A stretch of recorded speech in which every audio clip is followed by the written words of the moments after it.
Hey y'all, it's Dr. Know-It-All. I have a busy day today, but three things broke in the news kind of last night and this morning, and I figured I'd just do a real quick episode to talk about those today. So forgive the relatively low rent production value here. You can tell I'm in my Model Y. Just parked it on the side of the road. There's the horse farm in the background, so if you happen to catch a horse in the background or a dog walking or something, there you go. Little bonus for you. Anyway, the three things I wanted to talk about are the rollout of 10.10.x. Also, Giga Texas, there is a festival that is going to be happening, which is really cool. And number three, the really big news is what Jim Farley, Ford's CEO, said about spinning off an EV company. So let's start number one with the 10.10.2 now rollout. I'm still on 10.9. I have a Patreon patron who was on 10.8 and he just got upgraded to 10.10.2. So 10.10.2 is out there. It's been a very bizarre rollout. I'm not exactly sure what's going on. It's, you know, people are like multiple versions behind and everything. It's maybe they're rolling it out geographically because they have specific issues in specific areas that they want to test. But, and again, 10.10, maybe they're being really, really careful about releasing that in places where they used to allow rolling stops, because even though it says it allows rolling stops, like I'm in assertive mode with full self-driving 10.9, it doesn't do that in Georgia. So, you know, they call it California stops. And so I'm wondering if they were really, really, you know, they wanted to get it out because it was officially kind of a recall that they were doing, that they had to get this out in California to comply with the law. But it clearly seems like something has been fishy with the 10.10 release, because they've gone to 10.10.1 and now 10.10.2, which is the only time I believe that they've gone to a .2 release. So they've had two fixes at some point for some reason. So anyway, not sure exactly what's going on with that, but I would love to actually get 10.10.2 because that should be hopefully a significant upgrade. Again, none of these upgrades, I did a release video on that. If you want to check it out, I'll put a link to it when I get home and have a chance to put a link. Anyway, but I did a release video on 10.10. And there weren't that many, you know, earth-shattering changes going on with 10.10. So it's 11 that's the one that everybody's waiting for, including me. So I'm super excited about that. If I was waiting this long for version 11, I would be probably crying, I guess. That's the only thing I would be able to do. But anyway, so I'm not that upset about missing out on 10.10 so far, because there hasn't been any huge improvements, although everybody says it has incrementally gotten better. But anyway, version 11 is going to be the big thing whenever that comes out. Also, just briefly, Elon Musk also said, I think just this morning or maybe late last night, he said that they're going to roll out full self-driving in Canada before the end of February. He reiterated that. So they've only got, what, about 10 days left? 9 days left. It's the 19th right now. So yeah, so they don't have that much time left to roll that out. So anyway, we'll see how that goes. All right, second piece of big news is Giga Texas, which is why I'm wearing this shirt, which is actually very well worn at this point. I've worn this a lot over the last year. So anyway, don't mess with Tesla. You can get that in the merch store. The link is in the description always if you're interested.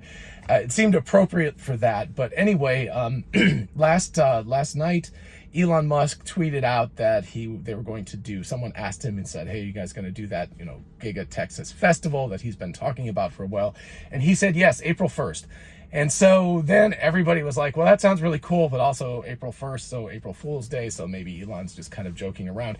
He later went back and said, actually, April 7th, which honestly makes more sense. They, for whatever reason, they like to do their stuff on Thursdays, and that happens to be a Thursday, so that would make more sense, and I don't know why he would lie about that. So anyway, anybody, if you're working at Tesla, I would love to get an invite there. I will drive this baby here. I think it's about 28 hours to drive it. And it's in the middle of a work week, so it's going to be really awkward. But I will figure out how to get this car.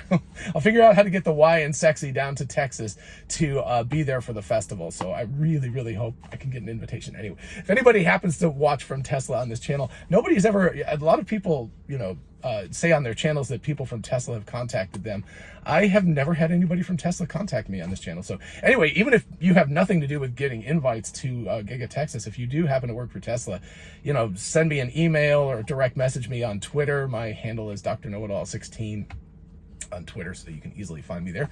And I don't have direct messages turned off, so you can always text me there. So anyway, hopefully I'll be able to get invited there. If not, I'll probably try to get there anyway, just to sort of be part of the, overall experience. But it's going to be really awkward given the timing of it all. But anyway, we'll see how that goes. But that's really exciting news, because I don't know, the end of the quarter is March 31st. So, right? January, February, yeah. I had to count my 3 months. So anyway, the end of the quarter is March 31st. I really think that Tesla is trying hard to get their first cars delivered to customers out of Texas before the end of the quarter.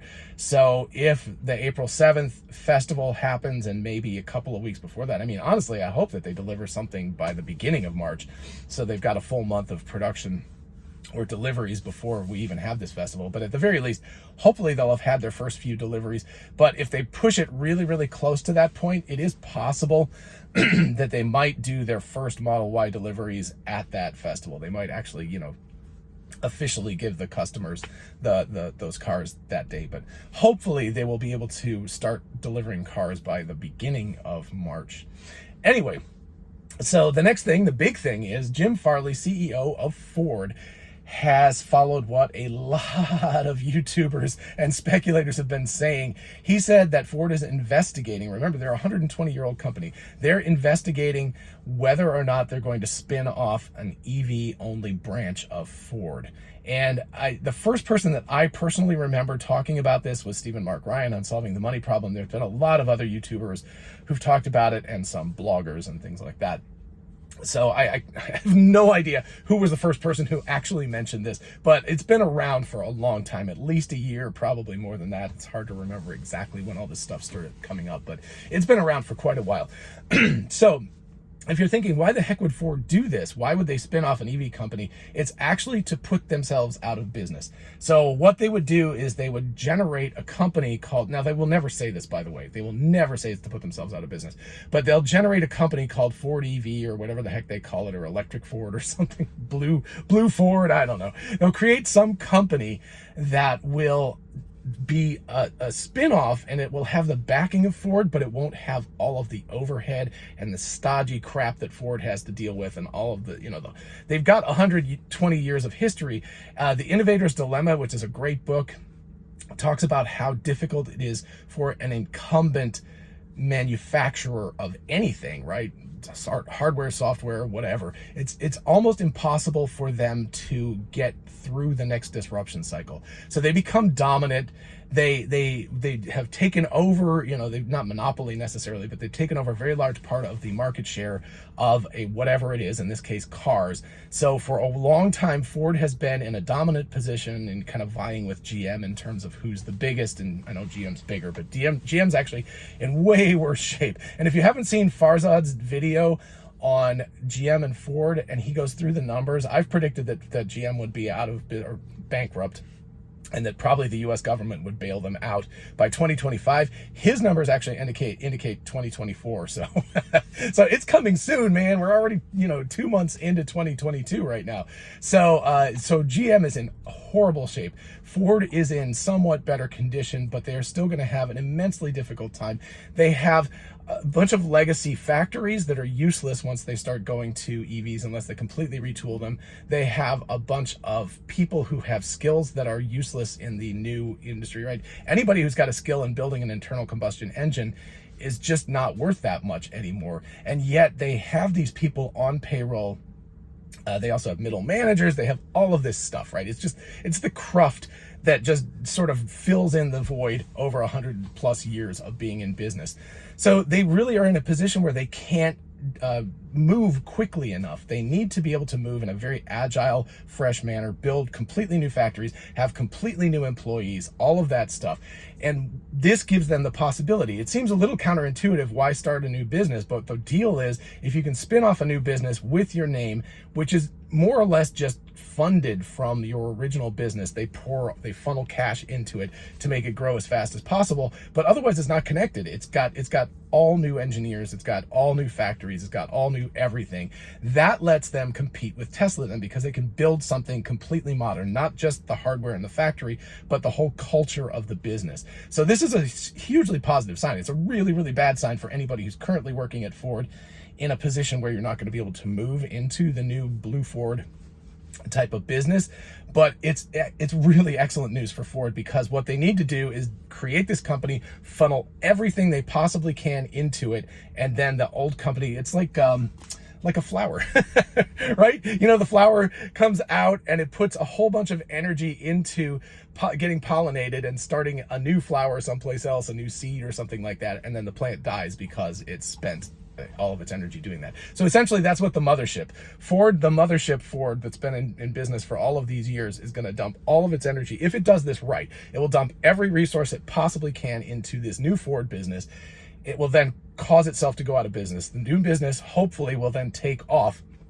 These things, you know, the market forces will cause old Ford to kind of shrivel up and die. But as it does that, it gives all of its energy into this new thing. Hopefully the new thing takes off and is competitive with the new marketplace, and it is successful in the future. I mean, you know, fingers crossed. I'm all for companies that are willing to make the hard choices and do this. And again, I think Jim Farley, it's a little bit too little. He should have been doing this at least 5 years ago, probably a little bit more than that, but it's great that he is making the attempt right now. So I think it's really, really good news. Again, very counterintuitive. If you haven't thought about this before, you'd think like, why in the world would you spin off a new company? What you should do is just make your old company better, but it's really, really hard. And again, if you want to look at it, The Innovator's Dilemma is a really good book. And it goes through why it's so difficult for an incumbent company to be able to pivot and change when disruption happens.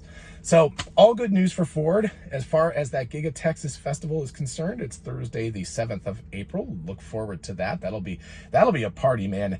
I mean, Germans, they enjoy themselves and they have a good party and stuff like that. But Texans, it's probably going to be on a whole new level, and it'll be really interesting to see all the stuff that's like that they show, that anything that they're willing to show out of the factory. The factory is so big, I don't even know how people are going to get through it in a reasonable amount of time. It's just huge. So that's that's going to take a while to get through and everything. And then the final piece of the puzzle is the 10 point whatever betas that are coming out.